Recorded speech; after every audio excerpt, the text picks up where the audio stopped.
तुळजापूर येथील MD drugs प्रकरणातील फरार आरोपींना 15 ऑगस्टपर्यंत अटक करण्याची ताकीद पालकमंत्री प्रताप सरनाईक यांनी 20 जुलै रोजी तुळजापूर भेटीत पोलीस यंत्रणेला देताच सोमवारी दिनांक 21 जुलै रोजी या प्रकरणातील मुख्य आरोपी माजी नगराध्यक्ष चंद्रकांत उर्फ बापू कणे यांना तामलवाडी पोलिसांनी पुण्यातील तळेगाव दाभाडे येथून अटक केली आहे। दरम्यान याच प्रकरणात आणखी एक फरार आरोपी अभिजित अमृतराव याला 18 जुलै रोजी ताब्यात घेण्यात आले। या प्रकरणात पोलिसांनी 10,744 पानांचे दोषारोपपत्र तयार केले आहे। एकूण 38 आरोपींचा यामध्ये समावेश आहे। यामध्ये 28 आरोपी तस्कर तर 10 जण सेवन गटात समाविष्ट आहेत। यातील 12 आरोपी गेल्या 3 महिन्यांहून अधिक काळ फरारच आहेत। 20 जुलै रोजी पालकमंत्री प्रताप सरनाईक देवीचा कुलधर्म कुलाचार करण्यासाठी कुटुंबासह तुळजापूर दौऱ्यावर आले होते।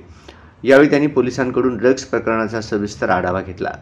महिने फरार आरोपी पोलिसांना मिळत नसल्याबद्दल त्यांनी खंत व्यक्त करीत 15 ऑगस्टपर्यंत सर्व आरोपींना अटक करा, अन्यथा त्यांच्यावर नव्या मोक्का कायद्याअंतर्गत कारवाई करण्याची तयारी सुरू करा असे आदेश दिले होते। त्यानंतर पोलीस यंत्रणा अंग झटकून कामाला लागली। मुख्य सूत्रधार चंद्रकांत उर्फ बापू कणे यांना पुण्यातून अटक करण्यात आली। माजी नगराध्यक्ष संतोष कदम परमेश्वर याला 22 जून रोजी अकलूजमधून जिल्हा सोलापूर येथून स्थानिक गुन्हे शाखेने अटक केली आहे।